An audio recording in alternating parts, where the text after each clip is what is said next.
Alhamdulillahi haqqa hamdi. Alhamdulillahi hamdan katsiran tayyiban mubarakan fi. Nahmaduhu wa nasta'inuhu wa nastaghfiruhu wa nastahdihi wa natubu ilaih. Wa la na'budu illa iyyahu wa natawakkalu alaih. Allahumma fasalli wa sallim wa barik ala sayyidina wa habibina wa syafi'ina wa maulana Muhammadin wa ala alihi wa ala ashabihi wa dzurriyyatihi wa man tabi'ahum bi ihsanin ila yaumina hadza wa ba'di. Wassalamualaikum warahmatullahi wabarakatuh.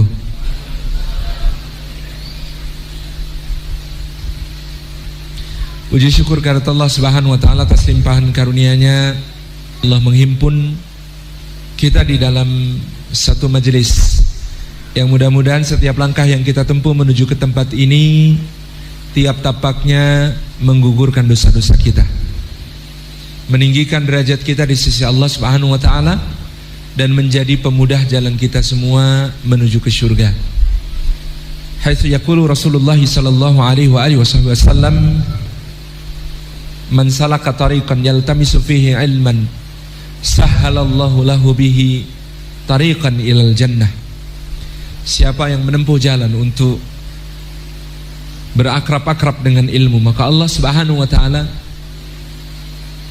menjadikan dengan sebab tempuhannya itu mudah baginya jalan menuju ke surga. Al-Imam An-Nawawi dalam Syarah Sahih Muslim menyebutkan, coba bayangkan hadis ini, betapa pemurahnya Allah Azza wa Jalla. Belum tentang berapa banyak ilmu yang dikaji, berapa yang dihafal, berapa nanti yang diamalkan. Sekedar setiap langkah yang ditempuh menuju ke majelis ilmu itu saja, tiap langkahnya memudahkan jalan kita menuju ke surga. Maka inilah yang tidak diremehkan sedikit pun oleh para salafus salih, di mana untuk menempuh jalan menuju ilmu mereka tidak pernah menyesal, meskipun kadang-kadang yang mereka dapatkan dari ilmu sebenarnya telah mereka tahu. Mereka menempuh jalan 3 bulan untuk mendapatkan satu hadis yang ternyata matannya sudah tahu, hanya sanadnya berbeda sedikit, begitu. Al-Imam Ahmad rahimahullah ta'ala satu hari berhaji bersama Imam Yahya bin Ma'in. Lalu setelah musim haji mereka merencanakan menuju ke Yaman, ke San'a, untuk mencatat hadis dari Imam Abdul Razzaq As-San'ani rahimahullah ta'ala, pemilik kitab Musannaf. Ternyata Imam Abdul Razak juga sedang berhaji. Kata Yahya bin Ma'in, lah ini orangnya di sini, kita minta saja dia duduk membacakan kitabnya, kita catat. Kata Imam Ahmad bin Hanbal rahimahullah ta'ala, ilmu yang berkah tidak diperoleh dengan cara begitu. Akan kutunggu beliau sampai selesai urusannya di Makkah. Kalau beliau pulang ke San'a, aku akan susul ke sana. Dan ternyata Imam Abdul Razak urusannya di Mekah banyak, sahabatnya banyak, diampirkan kemana-mana. Baru kemudian beliau pulang ke San'a, ke Yaman, dan begitu sampai di San'a, ketika Imam Ahmad nyusul, bekalnya Imam Ahmad sudah habis tuntas, gak tersisa. Sehingga beliau rahimahullah ta'ala terpaksa bekerja di Yaman itu pagi sampai siang jadi kuli di pasar. Barulah beliau duduk di majelisnya Imam Abdul Razak pada sore hingga malam. Bertanyalah Imam Abdul Razak, ini Ahmad bin Hanbal? Nah, kenapa aku melihat kamu di sini hanya sore sampai malam? Di mana kalau pagi? Oh, majelisnya beliau itu dari pagi sampai malam. Kalau pagi saya bekerja, Syekh. Udah nggak usah bekerja, tinggal di rumah saya. Tidak apa, Syekh, saya lebih suka bekerja memenuhi kebutuhan saya. Oh, Malik dulu juga menanggung hidup murid-muridnya, tidak apa-apa, saya juga pengen seperti Malik, kata Imam Abdul Razak. Seperti Imam Malik dulu, murid-muridnya itu semuanya ditanggung oleh gurunya, hidupnya. Kata Imam Ahmad, wallahi ilmu anda satu ayat lebih saya sukai daripada dunia seisinya, biarkan saya bekerja. Sudah bekerja sampai tuntas, beliau menamatkan kitab Al-Musannaf, pulang ke Baghdad. Padahal dari semua isi kitab Musannaf kebanyakannya hadisnya beliau juga sudah tahu, tetapi itu tidak pernah disesali. Karena apa? Inilah majelis ilmu yang satu langkah menujunya memudahkan jalan ke surga. Hari-hari ini banyak di antara kita kehilangan berkahnya langkah-langkah menuju ke majelis ilmu. Bukan salah bahwa teknologi memudahkan kita, internet memudahkan kita, YouTube memudahkan kita, sehingga kemudian kita ini kalau ngaji tinggal nyuwun sewu, numpuk bantal yang tinggi, geletak, kakinya jegang, handphone diangkat ke atas, setel YouTube, lihat ustadz kesayangan, tema yang disukai, celek, ngaji begini. Kalau kemudian nanti pas ngantuk geblak begitu baru bangun lagi itu. Tetapi kita menyadari ada indikator berkahnya ilmu itu menjauh ketika kita hanya mencukupkan diri dengan yang seperti itu. Indikatornya di mana? Bukan kajiannya, kajiannya baik, ustadznya baik, ilmu yang disampaikan baik. Yang kelihatan ada kehilangan berkah itu komentarnya. Kadang-kadang ada ustadz baik-baik menyampaikan ilmu di YouTube, direkam, disebarluaskan begitu ya, di bawahnya komentarnya isinya pro kontra, caci maki satu sama lain, saling menjelekkan sesama muslim, memanggil dengan gelaran-gelaran buruk, suudzon. Wah, subhanallah. Kita kehilangan berkahnya ilmu di situ. Kita kehilangan berkahnya langkah-langkah menuju ke majelis ilmu, apalagi duduk di majelis ilmu. Di mana duduknya di majelis ilmu ini, ghasyyathumur rahmah, kata Nabi SAW, wa hafatsumul malaikah wa nazalat alaihimus sakinah wa dzakarahumullahu fi man indah. Dicurah-curahi rahmat Allah Subhanahu wa taala. Siapa yang dicurah-curahi rahmat Allah? Ahli majelis ilmu. Maka ahli majelis ilmu pastilah hatinya lembut. Dari mana dalilnya? Fabima rahmatim minallahi lintalahum walau kunta faddan ghalidal qalbi lang faddu min haulik. Rasulullah itu dipuji oleh Allah sebagai orang yang mendapatkan rahmatnya Allah. Disebabkan rahmat Allah, kata Imam Ibnu Katsir, rahmat Allah kepadamu, rahmat Allah kepada mereka, lintalahum, maka engkau menjadi lembut kepada mereka wahai Muhammad sallallahu alaihi wasallam. Disebabkan engkau lembut, maka engkau bisa menyampaikan risalah Rabbmu, kebenaran dari Rabbmu, al-huda wa dinil haqq, petunjuk dan agama kebenaran itu, sehingga pesannya sampai kepada penerima. Walau kunta faddan, kalau kamu kasar, ghalidal qalbi, berhati keras, sikapnya kasar, hatinya keras, langfaddu min haulik, maka mereka semua akan bubar menjauh dari sisimu. Apa akibatnya kalau mereka bubar menjauh dari sisimu? Risalahnya tidak tersampaikan, risalahnya tidak kemudian mendapatkan sambutan. Maka ini musibah yang besar. Termasuk musibah besar ahli kebenaran tapi kehilangan rahmat Allah Subhanahu wa taala. Ahli kebenaran tapi kehilangan rahmat Allah Subhanahu wa taala, sehingga mereka faddan ghalidal qalbi, sehingga menjadi orang bersikap kasar, berhati keras. Yo, kalau tidak bisa raufun dan rahimun seperti Nabi sallallahu alaihi wasallam, minimal jangan berhati keras. Sayyidina Umar itu sikapnya kasar, tapi hatinya sangat lembut. Sayyidina Umar itu duren bagi yang suka. Memang luarnya kasar, berduri-duri gitu ya, tetapi di dalamnya lembut, pulen, manis, lezat, wangi bagi yang suka. Maka lebih utama lagi menjadi manggis, kata guru saya dulu Al-Yaram Kiai Khalil, yang namanya Kanjeng Nabi itu kayak manggis. Kayak manggis kenapa? Dalamnya halus, lembut, putih, manis, luarnya merah, mengkilat, dan ada kabar gembira buat kita. Gitu ya, ada kabar gembira buat kita. Yang repot kalau jadi dondong. Dondong itu apa, Pak? Dondong itu luarnya halus, mengkilat gitu ya, tapi dalamnya berduri-duri, pating cere, ngingih. Kalau waktu di desa saya dulu makan dondong itu paling enak bukan dikupas, dipotong pakai pisau.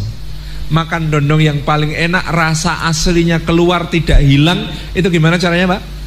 Jepitkan pintu jadi ceret, pak, gitu. Nah, itu dondong, itu cara makannya begitu. Abdullah bin Ubay bin Salul itu sikapnya halus tapi hatinya kasar gitu. Yang kayak begitu cocoknya jepitkan pintu gitu. Ini Masya Allah Tabarakar Rahman. Maka kita ini curahi rahmatnya Allah. Bagaimana tidak kita kemudian berada dalam majelis ilmu, datang salaman, saling senyum, gitu ya, mengucapkan salam, assalamualaikum warahmatullah, menyampaikan kepada saudara kita adanya salam sejahtera dan rahmatnya Allah, berkahnya Allah dilimpahkan untuknya. Nggak mungkin salam itu nyambung dengan ngajak gelut, assalamualaikum, ayo, nggak nyambung. Salam itu pasti dengan satu keakraban, dengan cinta, dengan ukhuwah, persaudaraan, persahabatan. Belum lagi bergandeng tangannya, berjabat tangannya. Ada salafus saleh itu dua orang saling jabat tangan kemudian saling meriwayatkan asar tentang jabat tangan. Yang satu bilang aku mendengar dari syekhku fulan, dari fulan, hadatsana fulan begini. Sungguhnya orang yang berjabat tangan maka dosa-dosa berguguran dari sela jemari mereka. Yang satu kemudian mengatakan aku juga mendengar fulan berkata hadatsana fulan, terus gitu ya. Yang paling utama dari dua orang yang bersalaman adalah yang tidak melepaskan terlebih dahulu genggamannya gitu ya. Akhirnya apa? Dua orang salafus saleh ini gandengan tangan terus, salaman terus, itu nggak ada yang mau melepaskan. Gimana bisa lepas ketika waktu sholat tiba takbiratul ihram gitu, baru lepas gitu. Tabarakallah. Jadi ini keindahan, keagungan yang diberikan oleh Allah Subhanahu wa taala. Majelis seperti ini fabima rahmatum minallahi lintalahum, karena kita mendapatkan rahmatnya Allah. Mudah-mudahan kita juga menjadi orang yang raufur rahim, menjadi seorang yang penuh dengan kelembutan dan penuh dengan kasih sayang kepada sesama kita, keluarga kita, tetangga kita, masyarakat kita. Maka inilah Nabi yang dijuluki Nabiur Rahmah. Wa ma arsalnaka illa rahmatan lil alamin. Jadi kalau terminologi Islam rahmatan lil alamin itu keliru sebenarnya.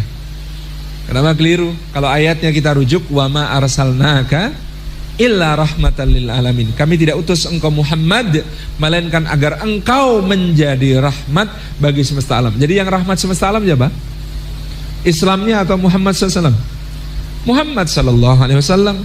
Itulah kenapa kata Imam Al-Qurtubi dalam tafsirnya, Muhammad sallallahu alaihi wasallam adalah rahmat bagi semesta alam, karena yang beriman kepadanya selamat dunia akhirat. Yang tidak beriman tetap selamat di dunia dari penenggelaman dan pembenaman yang terjadi pada umat-umat sebelumnya yang mendustakan para rasul. Dia rahmat bagi semesta alam, bagi yang mukmin maupun yang ingkar kepadanya. Masya Allah gitu ya. Maka kita ini bisa menjadi rahmat bagi orang-orang di sekitar kita. Seberapa banyak kita meladani Nabi Sallallahu Alaihi Wasallam, sebesar itu pula kita menjadi rahmat bagi orang-orang di sekitar kita. Seberapa kuat kita meladani Rasulullah, liman kana yarjullaha wal yawmal akhir wa dzakarallaha katsira. Kata Allah Subhanahu wa taala, yang bisa meladani Rasulullah itu kalau dia berharap jumpa dengan Allah.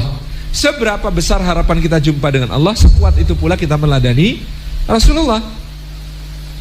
Wal yaumal akhir, dan seberharap apa kita jumpa dengan hari akhir, sekuat itu pula kita meladani Rasulullah SAW. Wa dzakarallaha katsira, dan seberapa banyak kita berzikir kepada Allah, itu pula, sekuat itu pula kita mampu meladani Rasulullah SAW. Kenapa orang ingin jumpa Allah? Karena iman. Maka sekuat apa kita beriman, sekuat itu pula kita meladani Rasulullah. Kenapa orang ingin jumpa hari akhir? Karena dia beramal saleh. Kalau beramal salah nggak pengen jumpa hari akhir. Kenapa? Tanggung jawabnya repot gitu.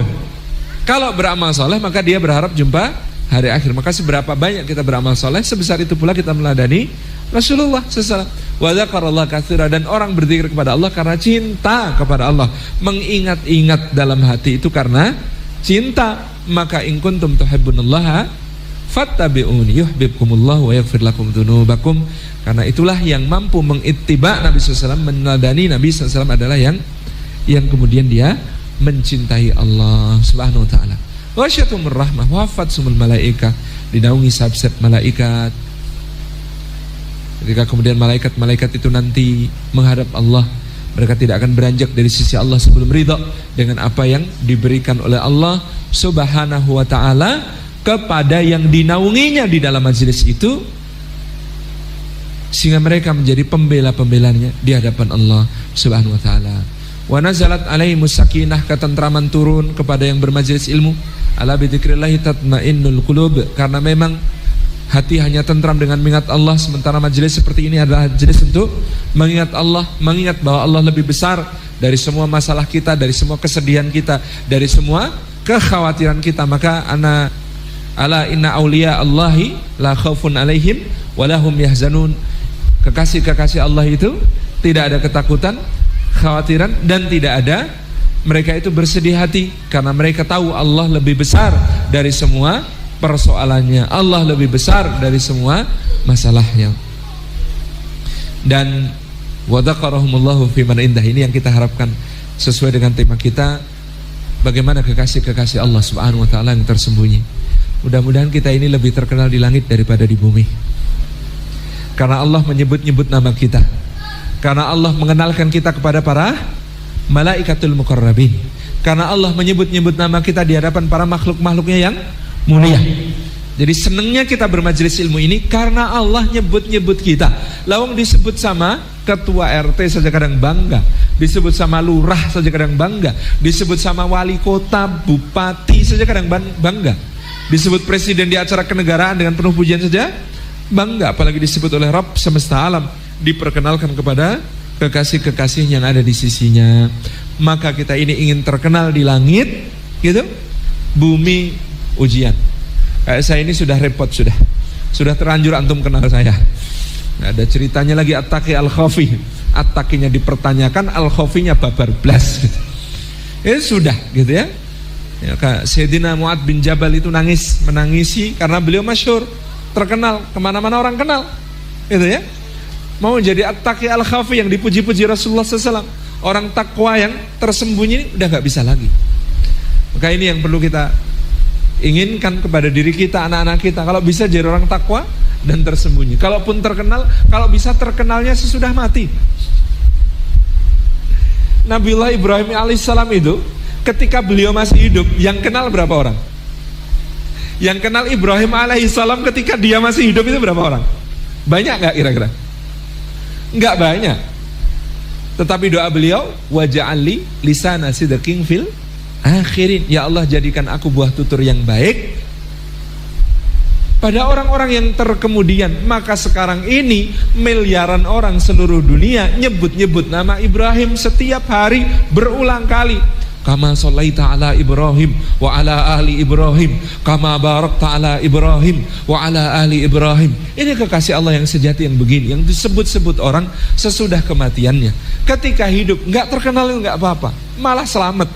Karena terkenal ketika hidup itu tambahan ujian, tambahan keruwetan, tambahan urusan itu.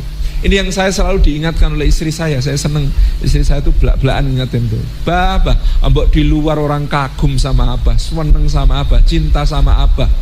Nanti di akhirat semua persaksian mereka bahwa Abah baik itu, kalau aku bilang belgedes, rampung semua Abah. Saksi utamanya itu aku kok, gitu. Kata istri saya begitu. Saksi utama itu aku sama anak-anak sama tetangga sebelah itu. Kalau mereka bilang Abah itu prek gitu, nah selesai Bah, selesai. Ambok seluruh dunia muji-muji, tidak ada urusan. Yang persaksian utama yang akan didengarkan. Tetapi kok kalau aku bilang Abah baik, terus seluruh dunia juga ikut bilang Abah baik, nah persaksian mereka menguatkan gitu. Jadi kalau enggak, yang paling tahu siapa Abah aku.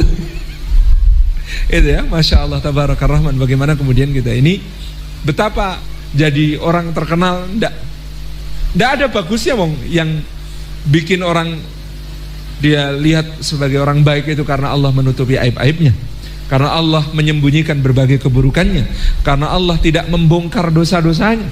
Subhanallah, Tabarakar Rahman. Ini yang kemudian harus kita senantiasa sadari. Tapi seperti tadi Sayyidina Mu'adz bin Jabal menangisi keterkenalan. Keterkenalan ini ujian yang tambahan, tetapi mudah-mudahan kalaupun terlanjur terkenal gitu ya, nanti kalau kita mati yang muncul berikutnya adalah tambahan-tambahan cerita tentang kebaikannya. Seperti cicit Nabi sallallahu alaihi wasallam, Sayyidina Ali Zainal Abidin bin Husain bin Ali bin Abi Thalib, itu selama hidup sudah dikenal sebagai orang yang sangat mulia, karim, dermawan, zahid, wara, ahli ibadah. Bahkan Zainul Abidin itu gelar yang diberikan oleh imamnya tabi'in Madinah, Imam Sa'id ibn al-Musayyib. Beliau mengatakan inilah Zainul Abidin, inilah yang menjadi penghias para ahli ibadah, inilah mahkotanya para ahli ibadah. Ali Zainal Abidin bin Husain bin Ali bin Abi Thalib. Tapi begitu beliau wafat, tambahan cerita tentang kebaikannya itu tumpuk-tumpuk gitu ya.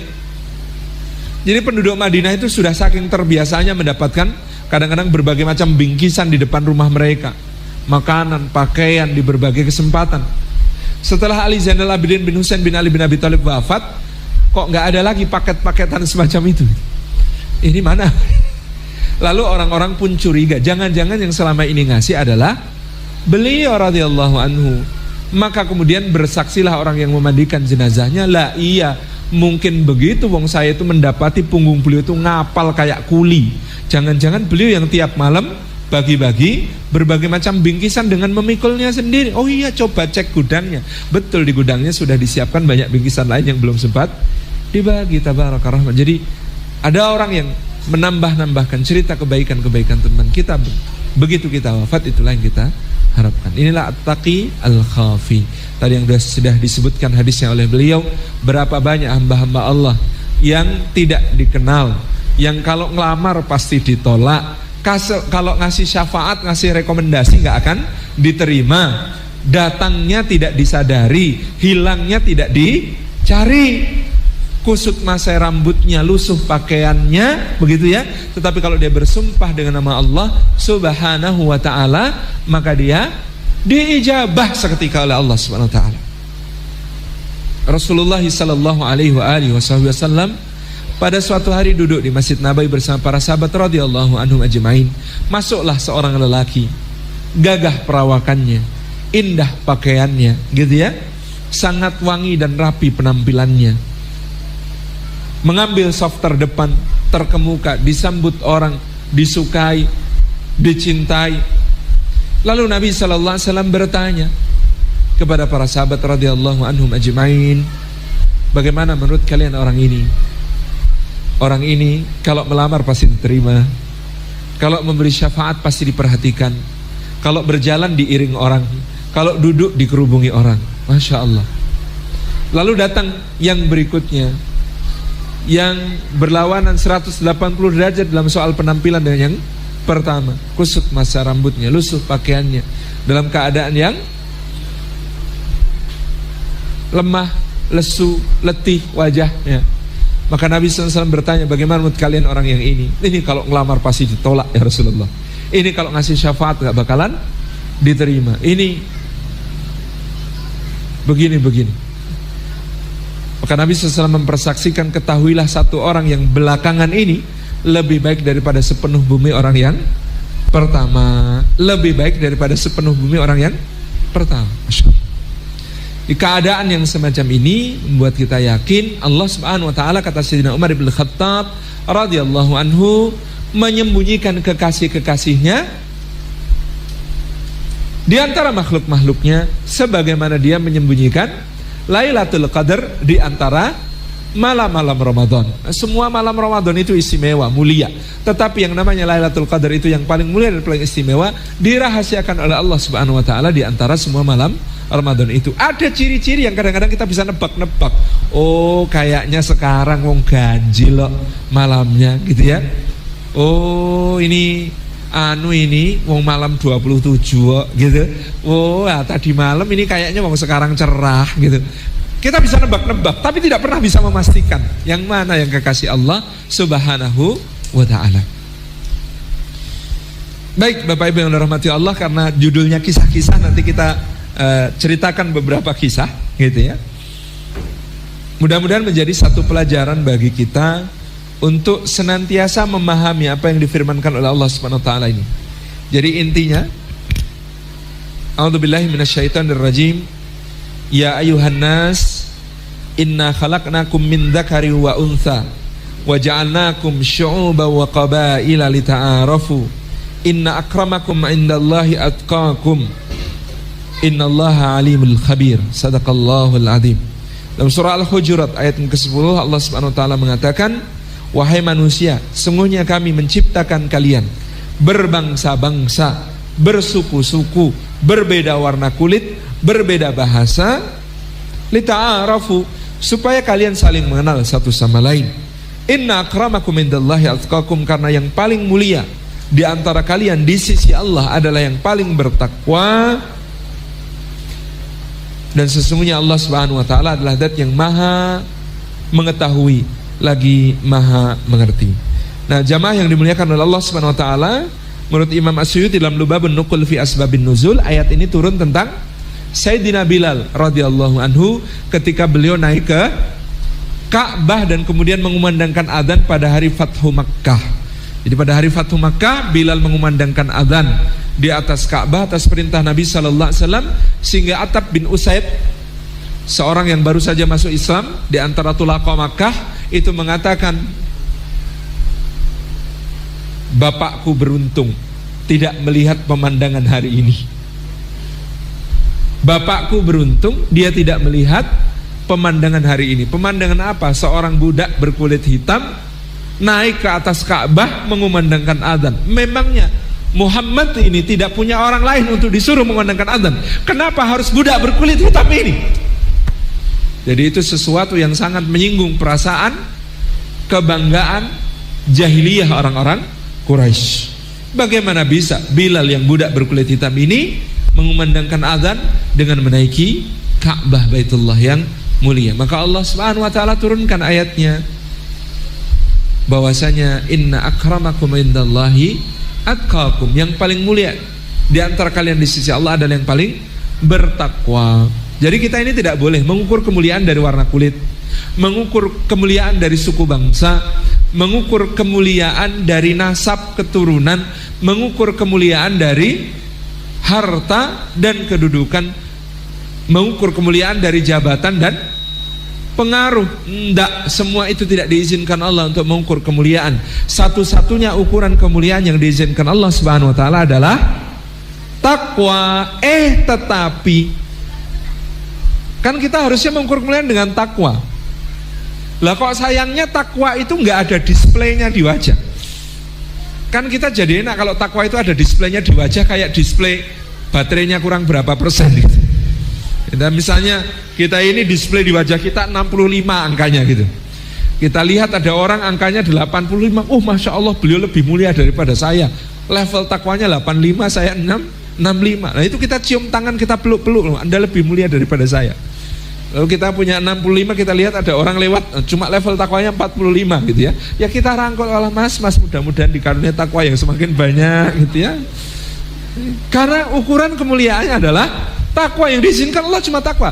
Lah tapi kok ternyata satu-satunya ukuran kemuliaan yang diizinkan Allah itu ternyata disembunyikan di dalam dada. At-taqwa hahuna, kata Nabi SAW, takwa itu di sini, disembunyikan oleh Allah di dalam dada, sehingga yang tahu hanya Allah Subhanahu wa taala tentang siapa yang lebih takwa di antara hamba-hambanya. Fala tuzakku anfusakum, jangan kalian mensuci-sucikan diri kalian sendiri, karena Allah lebih tahu tentang apa-apa yang ada di dalam dada kalian semuanya, gitu kan?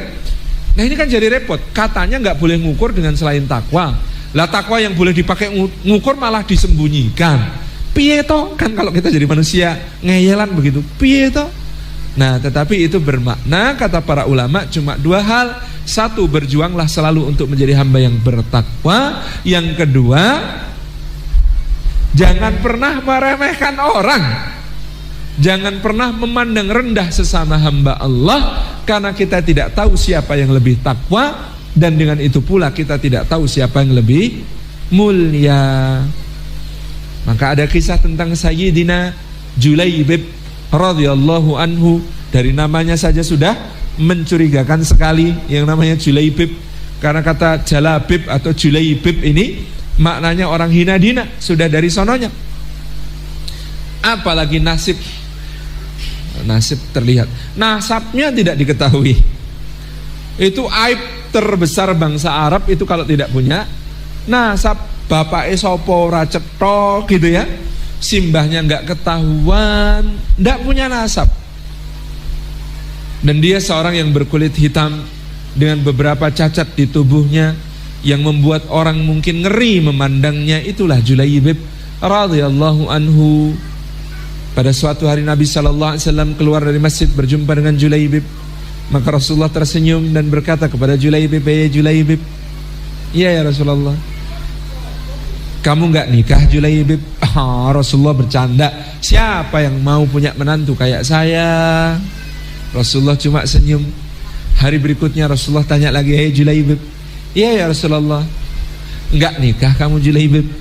Aduh ya Rasulullah, siapa yang mau sama saya? Hari berikutnya Nabi SAW kemudian bertemu lagi dengan Julaibib. Bertanyalah beliau kepada Julaibib radhiyallahu anhu, hei Julaibib, iya ya Rasulullah, enggak nikah kamu Julaibib? Waduh ya Rasulullah, mana ada yang mau punya menantu macam saya, mana ada yang mau punya suami kayak saya. Nabi SAW kemudian menggandeng tangan Julaibib, ayo ikut aku. Kemana ya Rasulullah? Katanya mau nikah, yuk. Dibawalah oleh Nabi SAW ke rumah seorang Ansar, seorang tokoh Ansar yang memiliki seorang putri yang cantik jelita. Maka Nabi SAW melamar wanita itu. Tuan rumah senangnya luar biasa. Masya Allah ya Rasulullah, Masya Allah Tabarakar Rahman, indah sekali hari ini, keberuntungan yang luar biasa. Bagaimana tidak Rasulullah SAW melamar putri kami akan punya menantu semacam engkau ya Rasulullah. Ini sungguh sebuah hal yang sangat membahagiakan gitu. Kata Nabi SAW, bukan untukku. Oh terus untuk siapa ya Rasulullah? Untuk Julaibib. Dieng gitu. Bapak dan ibu gadis ini seperti dihantam palu godam hatinya. Tidak menyangka bahwa Nabi SAW akan mengarahkan agar putrinya menikah dengan Julaibib, orang yang paling dipandang hina oleh seluruh orang Madinah. Bahkan beberapa tokoh Madinah itu sampai mengatakan, kalau Julaibib berani masuk ke majelis kita, akan aku lakukan hal yang mengerikan kepadanya. Saking tidak diridhoinya untuk masuk ke majelis orang-orang terhormat. Itu Julaibib. Maka kata bapak dan ibu itu kemudian, ya Rasulullah, tidak adakah pilihan lain? Seberat itukah yang harus kami tanggung? Wah, dramatis sekali gitu ya. Kemudian gadis ini mendengar apa yang dikatakan oleh ayah dan ibunya. Wahai ayah dan ibu, kata gadis ini, iya nak, bagaimana nak? Coba, siapakah yang memerintahkan agar aku menikah dengan Julaibib? Kata ayah dan ibunya, tentu saja Rasulullah SAW. Nah, kata putrinya yang salihah ini, kalau Rasulullah SAW yang memerintahkan, apakah menurut kalian akan ada keburukan di balik perintah itu? Bapak ibunya kaget. Anaknya lebih solehah, anaknya lebih baik, anaknya lebih taat kepada Allah dan Rasulnya. Maka kemudian mereka tidak punya pilihan lain, karena gadis itu ridho kepada Julaibib. Mereka pun dinikahkan. Tetapi Allah Subhanahu wa ta'ala memang mengetahui seberapa kadar ujian bagi hambanya. Gadis solihah ini sudah lulus ujian tahap pertama, yaitu maukah dinikahkan dengan Julaibib. Nah, ujian tahap berikutnya kayaknya berat sekali, yaitu berumah tangga dengan Julaibib. Maka Allah Subhanahu wa ta'ala menakdirkan hari itu Rasulullah SAW mengumumkan keberangkatan untuk jihad fisabilillah. Maka berangkatlah mereka untuk berjihad fisabilillah. Julaibib langsung pamit kepada istrinya, aku berangkat dulu, maafkan aku, di hari pernikahan kita aku meninggalkanmu. Berangkat Julaibib bersama Nabi SAW dan para sahabat ke medan tempur. Selesai peperangan, Rasulullah bertanya, apakah kalian kehilangan seseorang? Kata para sahabat dengan mantap dan serempak, siap, tidak ya Rasulullah. Rasulullah bertanya lagi, apakah kalian kehilangan seseorang? Mulai tengok-tengokan. Tidak ya Rasulullah. Masih tidak.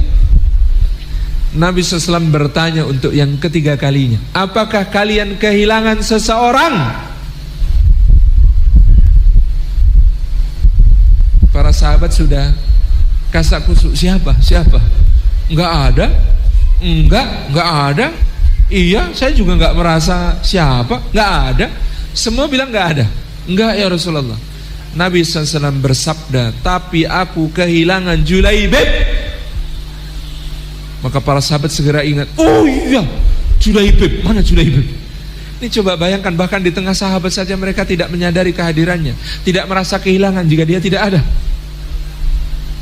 Tabarakar Rahman. Di mana?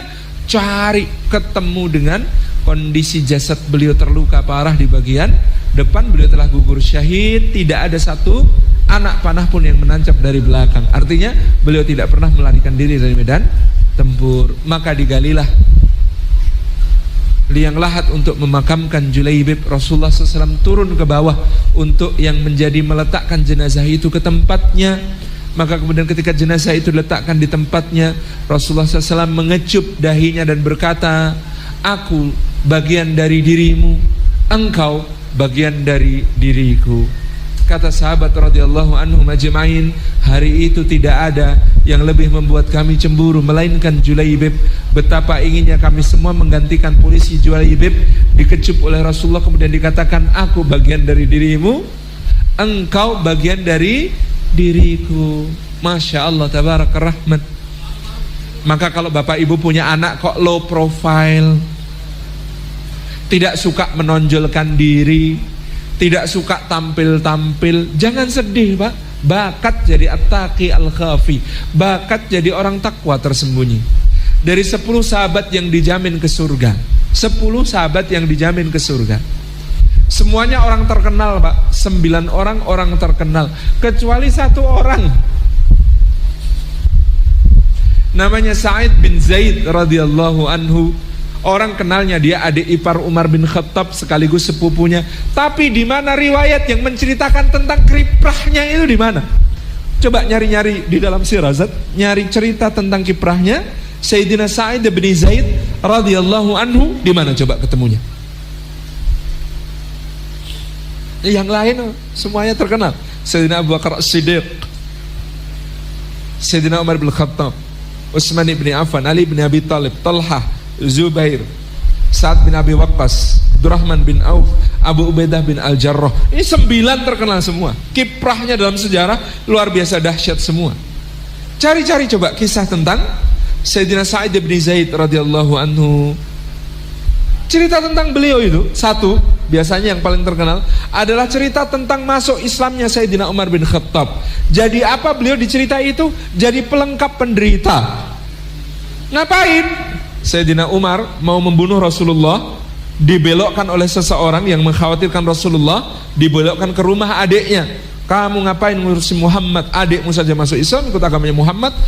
Aib kalau kamu mau bunuh Muhammad tapi ternyata adikmu pengikut Muhammad. Beuh, masa? Kata Umar. Iya, coba saja dia sama suaminya Sa'id bin Zaid sudah masuk Islam. Datang Umar ke rumahnya Fatimah binti Al-Khattab. Begitu sampai depan rumah tertegun sesaat karena di dalam terdengar suara bacaan Al-Quran. Ada murabbinya datang, namanya Khabbab ibn al-Arad, sedang mengajari keluarga itu Al-Quranul Karim.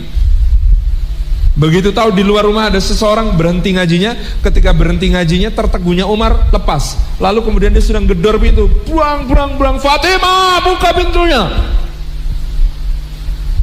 Khabbab ibn al-Arad itu dengar suara Sayyidina Umar bin Khattab, masuk ke kolong sembunyi. Semua orang takut pada Umar zaman itu. Fatimah dan suaminya Sa'id bin Zaid membukakan pintu. Begitu Umar masuk, langsung dia tampar adiknya, plak gitu kan. Kemudian Sa'id bin Zaid yang berusaha membela istrinya kena tonjok, buar, gelangsar, pipinya pecah, giginya patah, berdarah mukanya. Nah, itu cerita tentang Sa'id bin Zaid sampai di situ. Apa? Gelangsar, pipinya pecah, giginya patah. Radhiyallahu anhu. Cerita yang lain, nanti pada suatu hari ada seorang wanita yang mencuranginya dalam soal batas tanah patok batas tanah. Digeser sama wanita itu sehingga memakan tanahnya Sa'id bin Zaid. Maka diadukan ke pengadilan. Di pengadilan dia nggak bisa ngajukan saksi, dia kalah. Di pengadilan dia itu kalah, pelengkap penderita lagi itu. Kemudian dia berdoa, ya Allah, kalau wanita ini jujur dan adil di dalam gugatannya, maka berkahilah dia. Kalau dia curang, mendolimi aku, maka binasakanlah. Begitu wanita itu pulang, sampai ke kebunnya, kerprosok masuk lubang, dipatok ular, mati. Khatam ceritanya. Nggak ada cerita tentang Sa'id bin Zaid ketika perang Badar ngapain, ketika perang Uhud ngapain, ketika perang Khandaq ngapain, ketika kemudian Sulhul Hudaibiyah dan Bai'atur Ridwan ngapain? Ketika perang Khaybar ngapain? Ketika Fathu Makkah ngapain? Nggak ada ceritanya. Tabaraka Rahman, low profile, at-taqi al-khafi. Jadi memang Bapak Ibu rahmati Allah, salah satu tugas kita ini mengenalkan sahabat-sahabat Nabi SAW ini kepada anak-anak kita sejak kecil supaya mereka bisa mengidentifikasi diri, aku tuh mirip siapa, kan gitu.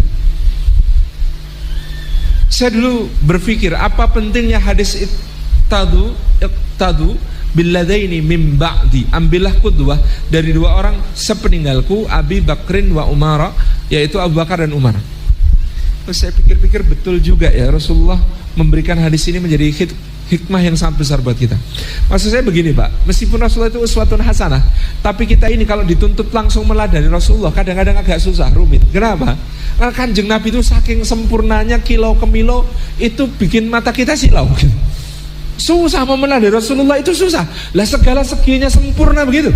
Jadi bapak sempurna, jadi suami sempurna, jadi kakek sempurna, jadi tetangga sempurna, jadi anggota masyarakat sempurna, jadi pemimpin negara sempurna, jadi imam sholat sempurna, jadi mu'alim guru sempurna, jadi panglima perang sempurna, jadi apa? Semuanya sempurna. Mau meladainya gimana? Karakternya Nabi SAW itu bulat utuh sempurna. Itu agak susah diteladani. Tapi Rasulullah ternyata telah memberikan kepada kita jalan untuk meladani beliau dengan bersabda apa? Iqtadu billadaini min ba'di. Coba ambil qudwah dari dua orang sepeninggalku, Abu Bakar atau Umar. Kalau enggak Abu Bakar, ya Umar. Coba lihat umatnya Nabi Muhammad SAW. Itu karakternya kan kalau dibagi dalam dua garis besar, kalau enggak mirip Abu Bakar, ya mirip Umar. Iya. Sampean itu pasti mirip salah satu, mirip Abu Bakar atau mirip Umar. Mirip Abu Bakar yang lembut, gitu ya, tapi teguh. Nah ini yang sering keliru.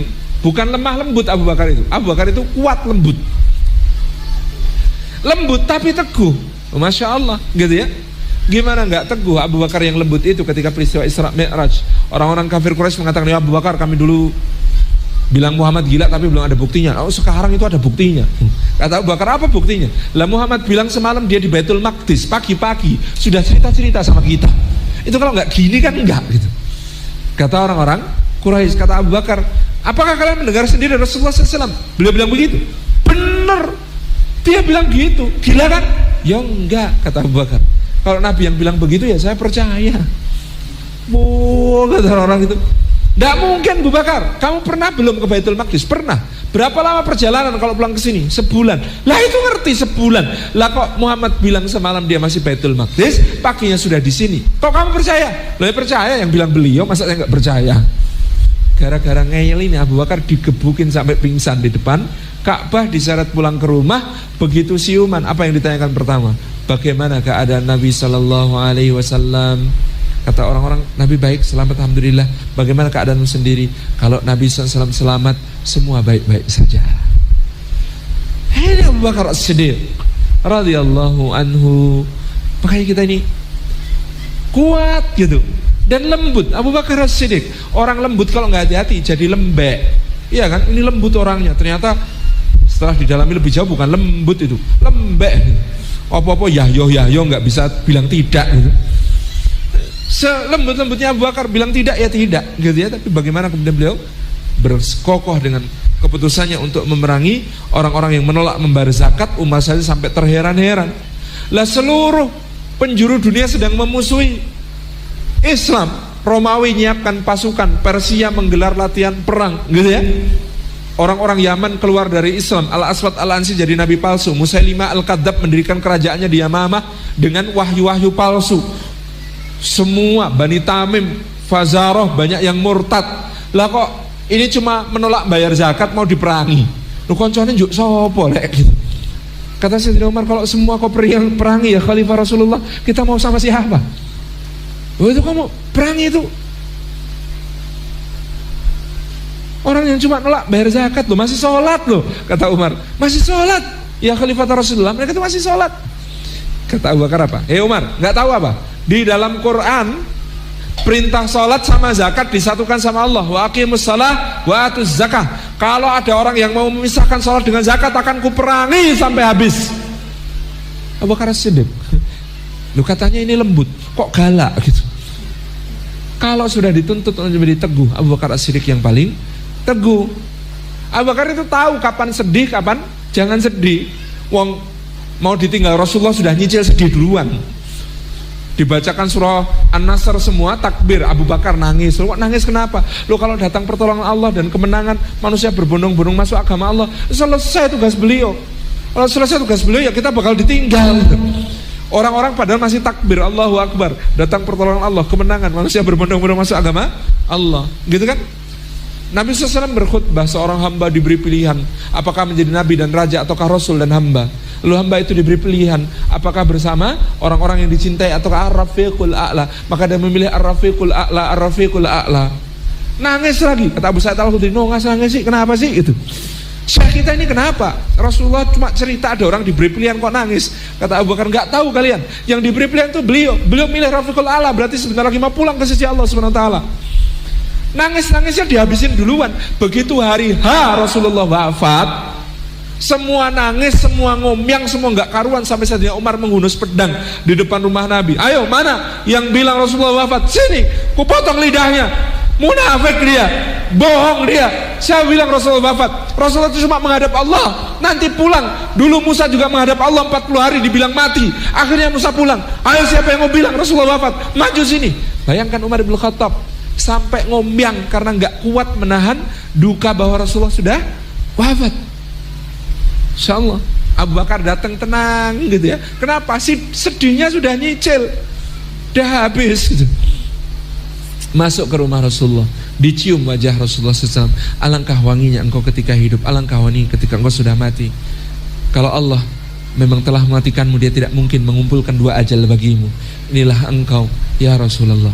Keluar, Umar duduk, wapa, itu masih ngomong terus gitu.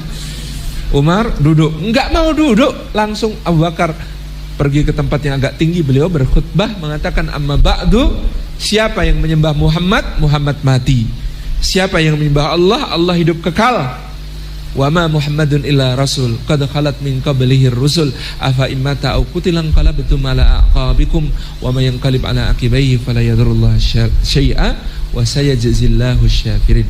Kata Umar, seakan-akan ayat itu baru turun ketika dibaca Abu Bakar. Luruh Umar, pedangnya jatuh, dia terduduk lemes, kemudian baru menangis dengan tangisan sadar bahwa Rasulullah benar-benar sudah wafat. Itu lembut, teguh. Ceritakan Abu Bakar pada anak-anak kita. Siapa tahu anak-anak kita kemudian nanti bilang, aku tuh mirip Abu Bakar. Kalau sudah seneng mirip Abu Bakar, dia itu nanti nggak perlu kita bacain ceritanya, Pak. Googling sendiri, nyari-nyari sendiri, nyari bukunya sendiri, baca sendiri. Kenapa? Karena identifikasinya sudah dapat. Aku tuh mirip Abu Bakar. Membacakan cerita Umar. Oh, aku tuh mirip Umar. Kenapa? Buala rek aku rek. Kayak Umar, keras. Kayak Umar, kasar, tapi hatiku lembut. Tabaraka Rahman. Umar, aku tuh kayak Utsman. Apanya dek? Aku pemalu. Utsman pemalu, tapi pemalunya diikuti kedermawanan. Oh, aku tuh kayak Ali bin Abi Thalib. Apanya dek? Suka bercanda, kelakar, isi going. Sayyidina Ali kan bercandaan, meskipun bercandanya asyik. Ada orang Khawarij kan memang bikin onar, datang kepada beliau, ini gimana ini? Zaman Abu Bakar dan Umar keadaan damai tentram, ketika kau yang jadi khalifah keadaan kacau. Kata Sayyidina Ali bin Abi Thalib, iya, wong zaman Abu Bakar dan Umar rakyatnya kayak saya, dan zaman saya rakyatnya kayak kamu. Kan kena gitu jawabannya gitu.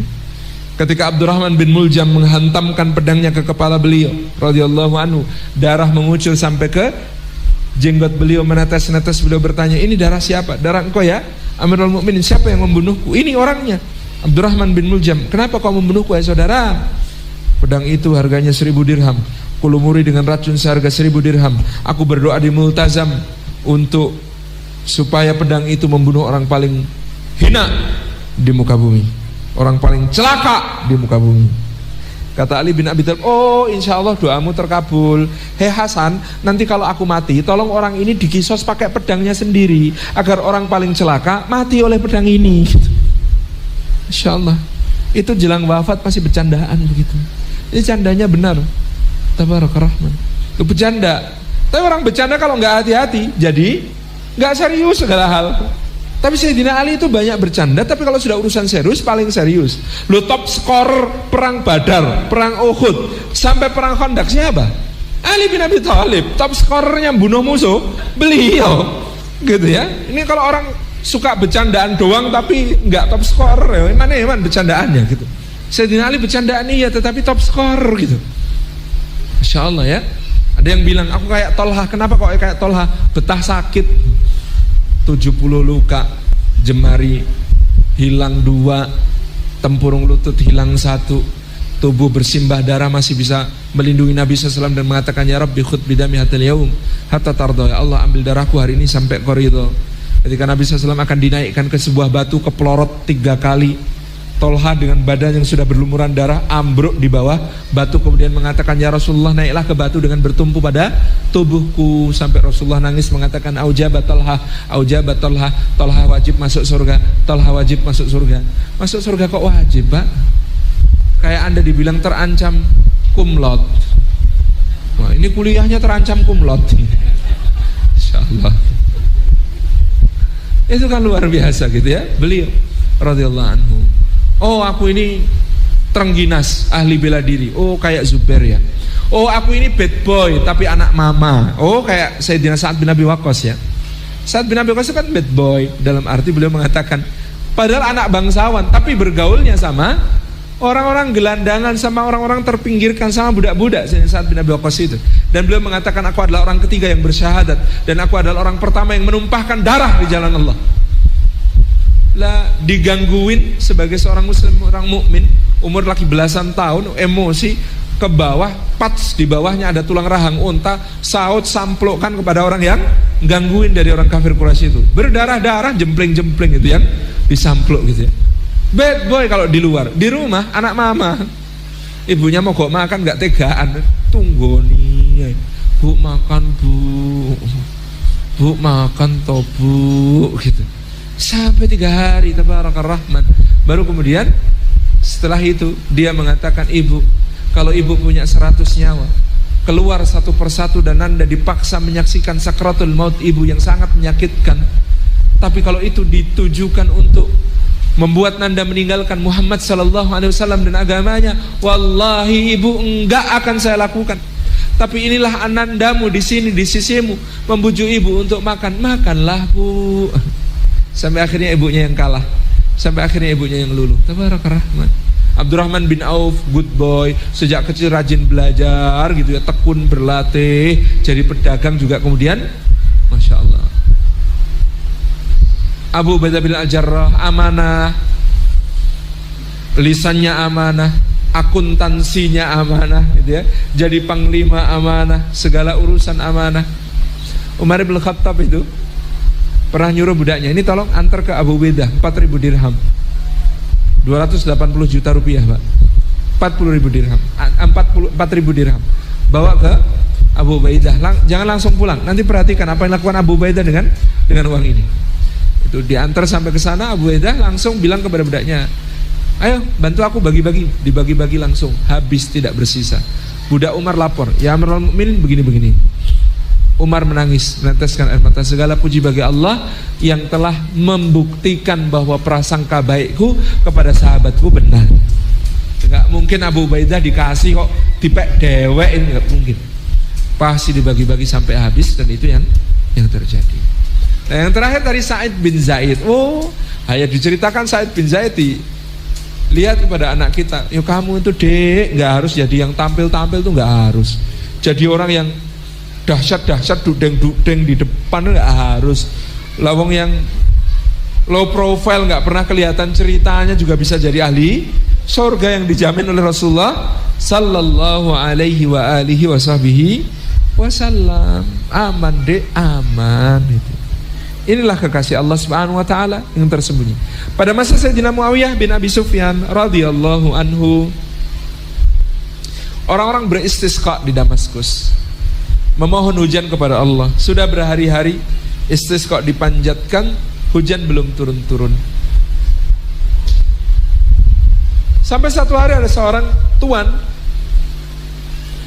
melihat budaknya di tengah malam ternyata bangun dan qiyamul lail.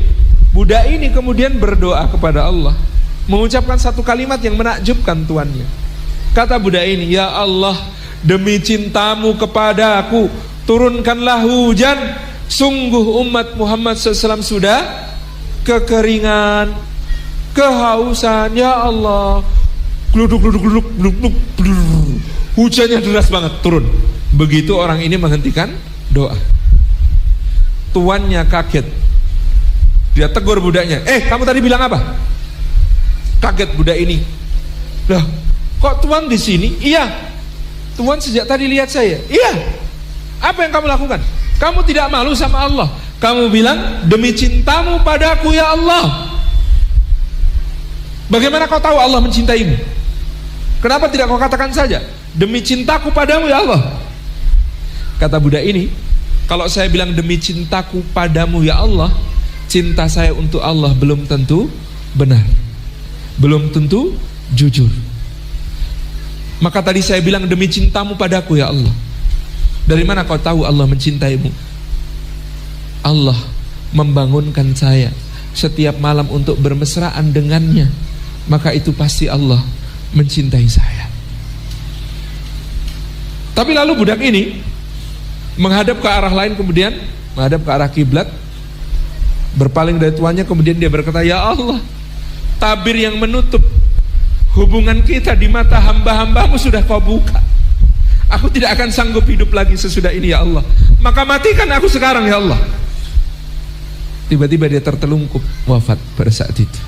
Jadi kata dia, tabir yang menutup hubungan di antara kita, hubungan rahasia di antara kita, antara aku dengan engkau ya Allah, sudah kau buka. Tuanku melihat kita. Maka ya Allah, aku tidak akan sanggup hidup lagi sesudah ini. Maka matikan aku. Dia bersumpah kepada Allah untuk dimatikan pada saat itu. Dia dimatikan pada saat itu. Tabarakar Rahman. Ini kisah para salihin yang dicintai oleh Allah Subhanahu wa ta'ala, para atqiyaul akhwiya. Maka Nabi SAW itu pernah mewasiatkan kepada Sayyidina Umar bin Khattab dan Ali bin Abi Thalib untuk nanti akan datang seorang at-taqi al-khafi, orang bertakwa tapi tersembunyi, hampir-hampir gak ada yang kenal, namanya Uwais al-Qarni dari Yaman. Dia akan datang dalam sebuah rombongan haji. Kalau kalian sempat bertemu dengannya, kata Nabi SAW, mintalah didoakan olehnya, mintalah didoakan olehnya. Bayangin Umar sama Ali dipesani begitu. Setiap tahun ketika musim haji, Umar tuh nyari-nyari rombongan dari Yaman. Mana rombongan dari Yaman? Ada nggak di antara kalian namanya Uwais al-Qarni? Kata orang Yaman, nggak ada. Tahun berikutnya ditanya lagi, ada rombongan Yaman mana? Ada Uwais al-Qarni? Nggak. Terus begitu ya sampai satu hari Umar bin Khattab bertanya, ada nggak di rombongan kalian namanya Uwais al-Qarni? Oh, yang tukang ngangon itu, yang ini berangkat gendong ibunya itu, dia tetap masih tugasnya ngangon-ngangon itu di Padang, itu nggak gabung sama kita-kita. Wong dia itu memang bukan bayar ONH gitu ya. Ya cuma petugas angkut-angkut lah itu istilahnya. Dia itu naik haji bukan karena mampu naik haji gitu ya, naik haji karena katot disuruh ngurusin hewan-hewan hadyu gitu. Itu ya dia ngurusin hewan-hewan hadyu itu di padang gembalaan gitu. Umar bin Khattab bergegas lari cepat sekali menuju ke tempat pengembalaan. Bertanya dia, siapa namamu? Aku hamba Allah. Enggak, aku ingin tahu namamu. Uwais. Kalau begitu doakanlah kami. Kaget dia. Apa? Siapa engkau ini? Sehingga kemudian minta doakan olehku. Aku juga hamba Allah, kata Umar. Aku cuma dapat pesan dari hamba Allah yang paling mulia supaya meminta didoakan olehmu. Aku tidak mengerti. Aku tidak mengerti. Lalu Umar bercerita, Rasulullah SAW menyebut Uwais al-Qarni, seorang hamba yang dicintai Allah Subhanahu wa ta'ala, yang berasal dari negeri Yaman, yang tidak dikenal orang, yang dia akan datang pada suatu musim haji. Maka jika kalian bertemu dengannya, mintalah doa kepadanya. Maka Uwais ini bertanya, siapa kau? Jujur, siapa kau? Aku Umar. Amirul Mukminin. Bala. Tidak, demi Allah, sesudah ini jangan pernah bercerita tentang diriku kepada siapapun. Aku akan mendoakanmu, tetapi kau janji kepadaku, jangan kau buka tentang diriku kepada siapapun, apalagi kepada kaumku. Masya Allah. Kekasih-kekasih Allah yang tersembunyi, gitu ya. Jadi Bapak Ibu yang dirahmati oleh Allah Subhanahu wa ta'ala, Imam Hasan Al-Basri rahimahullahu ta'ala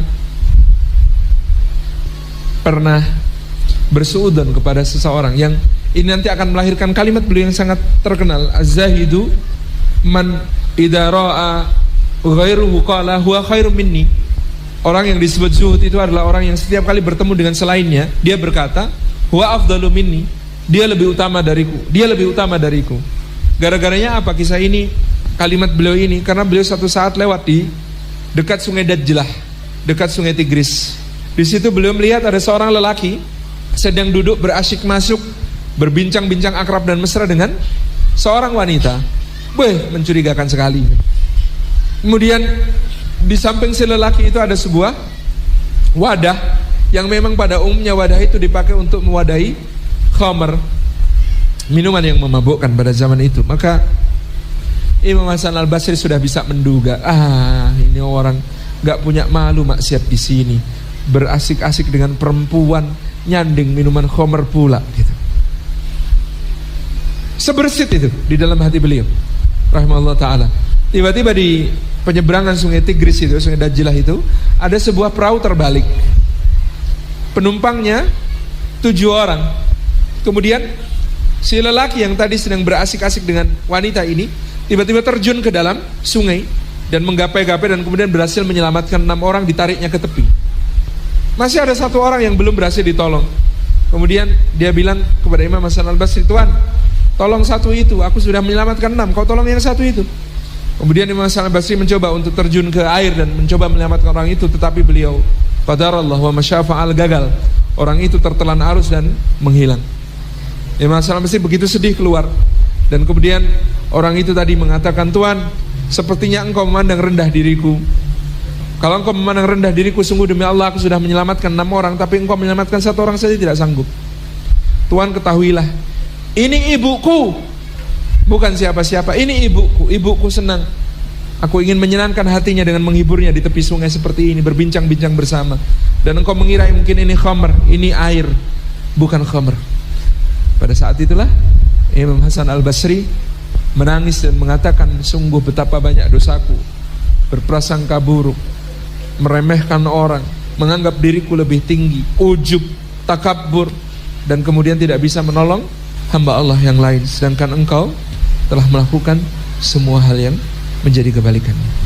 Terakhir sebagai penutup, ini ceritanya agak lucu, tapi mungkin bagi sebagian orang monggo mau diambil hikmahnya atau tidak, falyatafaddal, karena ini memang ceritanya tentang seorang tokoh dari kalangan yang mungkin sebagian orang agak sensitif kalau disebut sebagai seorang tokoh sufi. Saya lebih suka menyebut beliau sebagai seorang tokoh ahli ibadah yang zuhud. Namanya Abu Yazid Al-Bustami rahimahullah ta'ala. Abu Yazid Al-Bustami rahimahullah ta'ala ini satu malam mimpi berjumpa Nabi sallallahu alaihi wasallam. Di dalam mimpinya berjumpa Nabi sallallahu alaihi wasallam, dia mendapatkan pesan dari Nabi sallallahu alaihi wasallam, "Pergilah ke kota A, ada seorang hamba Allah di sana namanya Fulan bin Fulan, sampaikan salamku kepadanya." Sampaikan salamku kepadanya. Kaget ketika bangun, lalu dia memutuskan hari itu juga pergi ke kota yang dimaksud. Pergilah beliau ke kota yang dimaksud. Sampai di kota yang dimaksud, dia tanya tentang orang ini. Lalu orang-orang berkomentar negatif tentang orang yang dituju ini. "Jangan Syekh, Anda seorang ahli ibadah, zuhud, alim, faqih, Anda jangan bertemu orang seperti itu." Lah kenapa memangnya orang ini? Lah orang ini ba'da isya sampai jelang subuh kerjaannya nongkrong di warung minum. Jangan temui, orang nggak tahu di mana aktivitas sehari-harinya juga nggak tahu. Tahu-tahu pokoknya ba'da isya itu pergi ke warung minum itu, duduk sampai jelang subuh. Nggak usah itu, nggak usah ditemui. Nah, akhirnya beliau menahan diri, beliau beriktikaf di Masjid Jami. Kemudian malamnya tidur. Ketika tidur Rasulullah datang lagi dalam mimpi beliau. Rasulullah SAW bertanya, "Kenapa belum kau sampaikan salamku?" Kaget dia. Hari berikutnya, wah saya ini kebebanan harus menyampaikan salam ya kepada orang itu. Ya tapi enggak mungkin salam untuk orang kayak begitu. Enggak mungkin salah orang, tunggu dulu. Coba nanti kita cari info orang lain mungkin gitu ya. Gak usah itu ketemu sama orang itu tuh. Gak match sama antum pokoknya. Malam berikutnya dia bermimpi lagi. Mimpinya Rasulullah SAW datang. Kalau kau tidak juga sampaikan salamku kepadanya, engkau tidak akan bertemu denganku di akhirat. Wah, agak celaka ini kata beliau. Kalau sampai nggak ketemu Nabi SAW di akhirat, celaka saya gitu ya. Akhirnya kemudian dia beranikan, malamnya dia nyamar pakai baju yang agak berbeda, bukan baju ulama yang imamahnya besar, yang jubahnya besar gitu ya, pakai baju biasa saja. Kemudian dia dengan langkah sangat ragu-ragu, takut, gelisah, cemas, resah campur aduk jadi satu gitu ya. Itu mencoba masuk ke tempat kedai minum itu. Seumur hidup belum pernah masuk ke kedai minum. Kan horor bagi dia gitu ya. Tempat kayak gitu tuh horor banget bagi dia. Begitu dia masuk gitu ya, kemudian duduk sebentar sudah ditawari minum apa gitu, macam-macam gitu. Tapi dilihat ada orang di pojok cuma dingklu, diem gitu ya. Kayaknya ngapain gitu, itu orang ngapain gitu. Tapi mana si fulan itu, yang mana juga dia, waduh nah gimana ya. Terus kemudian nggak lama duduk di situ nggak betah, Abu Yazid bangkit. Ketika dia bangkit, orang yang tadi diem tadi berkata, ya Aba Yazid. Wih, kaget dia, kok tahu nama saya? Mendekatlah dia, Anda tahu nama saya? Tahu lah, lawang katanya ada titipan buat saya toh. Kok tahu juga? Tahu. Coba apa titipannya? Nangis Abu Yazid. Rasulullah SAW menitipkan salam kepada Anda. Wa alaiki wa alaihi salam, wa alaika wa alaihi salam, wa rahmatullahi ta'ala wa barakatuh wa ridwanu. Nangis orang yang dititipi salam itu. Nangis orang yang kemudian salam dititipkan untuknya itu. Nangis. Abu Yazid lalu tanya, Anda kok nangis malah? Ini ceritanya bagaimana? Kenapa Rasulullah bisa menitipkan salam kepada saya untuk orang seperti Anda yang katanya setiap hari duduk di warung minum khamr ini dari ba'da isya sampai jelang subuh? Kata orang ini, gini tak cerita ini, di sini ini dulu ada 40 orang yang suka minum khamr, mabuk bareng-bareng. Saya dekati satu-satu, saya ajak ngobrol apa masalahnya, sampai saya sadarkan, saya insafkan.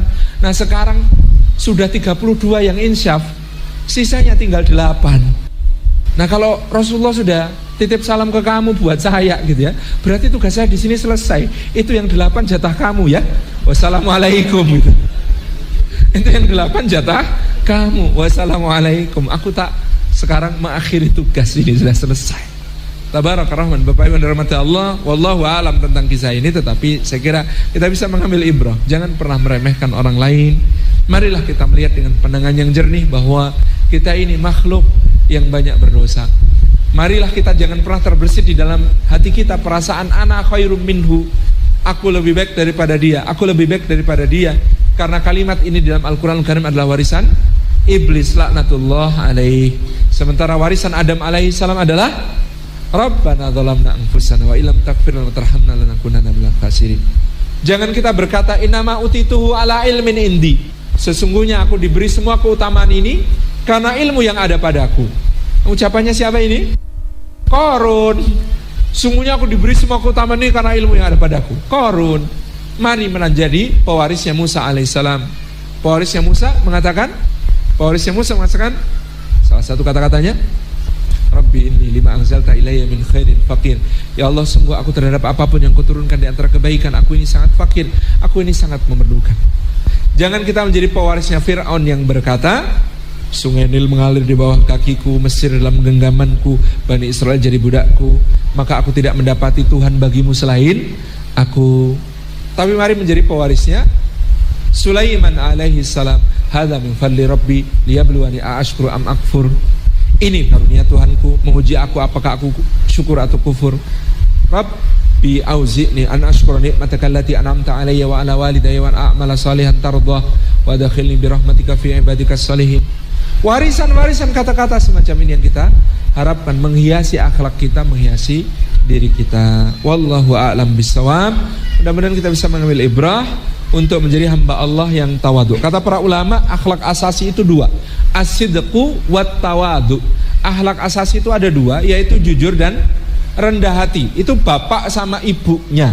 Kalau 2 itu ada pada seseorang, akhlak yang lain akan lahir terus menerus, muncul terus menerus dari hasil pernikahan 2 ini, bapak sama ibu, as-sidqu wat tawadhu, jujur dan rendah hati. Tapi kalau nggak ada jujur, nggak ada rendah hati, subhanallah, kita akan dijauhkan dari akhlak yang mulia. Wallahu a'lam. Mudah-mudahan Allah bimbing kita menjadi kekasih-kekasihnya, baik terkenal ataupun tidak terkenal, yang penting kekasih Allah. Wassalamualaikum warahmatullahi wabarakatuh.